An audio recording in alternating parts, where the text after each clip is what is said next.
The Portalino, which is an Italian diminutive for a portal, is the tool used by EFSA for receiving confidentiality requests related to datasets and documents supporting the mandates that EFSA receives and are not related to the applications for authorization of regulated products. Any data received via e-submission through the food chain platform, also known as FSCAP, or Euclid are excluded from the scope of this tool. Some examples of the data subject to confidentiality requests submitted to EFSA through the Portalino: applications in the area of biological hazards and contaminants, such as animal byproducts, fertilizers, feed detoxification for chemical contaminant and high-risk plants.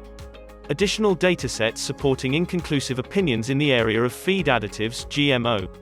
Food additives re-evaluation. Calls for data in different areas. Applicants submitting application dossiers not covered by the e-submission food chain platform managed by the Commission or by Euclid must submit their confidentiality requests using the Portalino.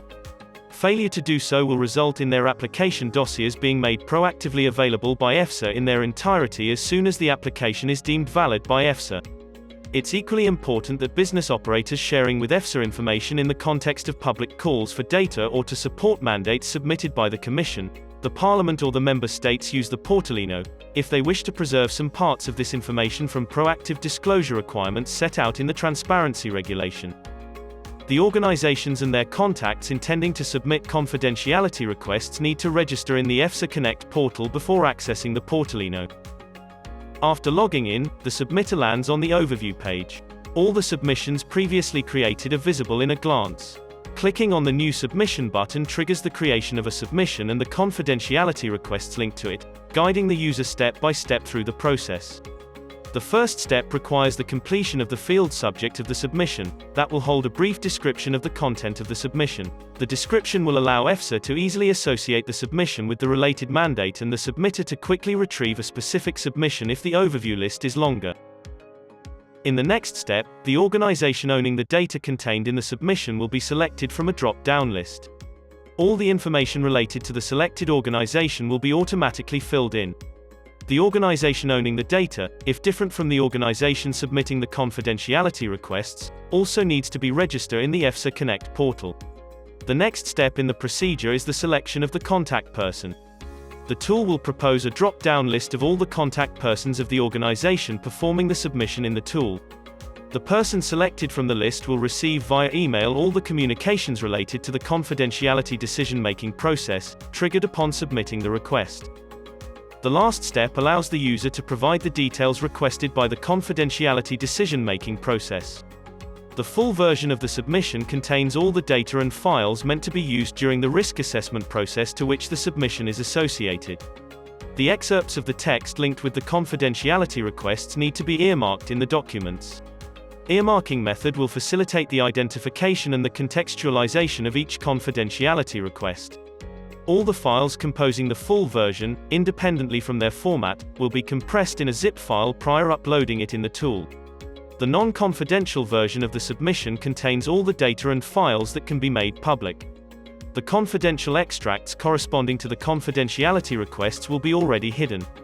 Each confidentiality request is a structured form containing fields that will allow detailing each request. File name fields requires the name of the file in the full version zip in which the request can be found. The confidentiality ground can be selected from a drop-down list. The justification must explain clearly the reasons why the information should be granted confidential status. The justification shall include explanation like related to the fact that the information is not publicly available or the public disclosure of the information may potentially harm the interests of the applicant.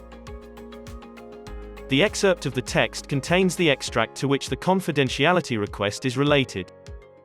It should correspond to an earmarked text in the file included in the full version of the submission.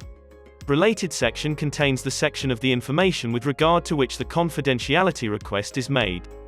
The confidentiality conditions need to be selected. Additional requests, having the same structure, can be added. Submission can be saved as draft. Once completed, the Submit button will send the submission to EFSA. No further change will be allowed. An acknowledgement receipt of the confidentiality request will be sent to the contact person and the status of the submission is set to submitted. The confidentiality assessment decision-making process will start once EFSA associates the submission to a mandate. The status of the submission will become in evaluation. The communication between EFSA and the contact person associated with the submission will be managed out of the tool. The tool will only allow sharing documents created by EFSA in the different steps of the confidentiality assessment process. In this example, the initial draft decision, the decision on confidentiality request, the decision on the confirmatory application and the initial redacted version were already shared by EFSA. Also, the decision reviewing previously adopted decisions pursuant to Article 39C of the General Food Law has been already dispatched. Each document can be downloaded, consulted and any feedback can be provided to EFSA by email, out of the tool.